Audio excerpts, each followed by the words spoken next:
ایک شخص گھر آیا تو اس کی بیوی نے کہا، ہمارے غسل خانے کے پاس جو درخت ہے اسے کٹوا دو۔ میری غیرت گوارا نہیں کرتی کہ جب غسل کر رہی ہوں تو پرندوں کی نظر مجھ پر پڑے۔ وہ بیوی کی اس بات سے بہت متاثر ہوا اور درخت کٹوا دیا۔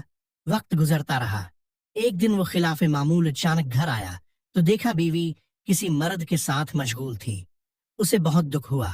وہ اپنا گھر بار چھوڑ کر بغداد چلا گیا اور وہاں اپنا کاروبار شروع کر لیا۔ اللہ نے کاروبار میں خوب برکت دی اور اپنے روز افزوں کاروبار کی بدولت وہ بغداد کے سرکردہ شہریوں میں شمار ہونے لگا، یہاں تک کہ بغداد کے کوتوال تک رسائی بھی حاصل کر لی۔ ایک دن کوتوال کے گھر چوری ہو گئی۔ پولیس نے مجرم کا سراغ لگانے اور پکڑنے کی بہت کوشش کی لیکن ناکام رہی۔ اس نے دیکھا کہ ایک شیخ کا کوتوال کے گھر آنا جانا ہے اور کوتوال ان کی بے حد تعظیم کرتا ہے، لیکن ایک بات اس کی سمجھ میں نہیں آتی تھی کہ شیخ آدھے پاؤں پر چلتے ہیں، پورا پاؤں زمین پر کیوں نہیں رکھتے؟ اس نے کسی سے وجہ پوچھی تو اسے بتایا گیا، یہ پورا پاؤں زمین پر اس لیے نہیں رکھتے کہ کہیں کیڑے مکوڑے نہ کچلے جائیں۔ وہ شخص فوراً کوتوال کے پاس گیا اور اسے کہا، جان کی امان ہو تو عرض ہے، آپ کی چوری اسی شیخ نے کی ہے۔ جب تحقیق کی گئی تو مال مسروقہ اسی شیخ سے برآمد ہوا۔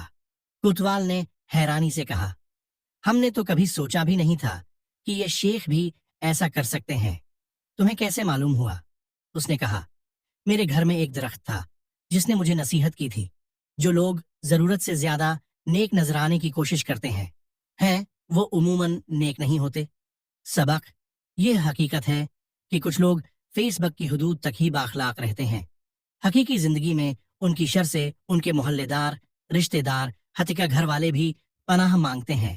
ایسے اخلاق و نیک نامی کا کیا فائدہ جس سے صرف وہی لوگ فائدہ اٹھائیں جن کا آپ کی پریکٹیکل لائف سے کوئی واسطہ ہی نہیں۔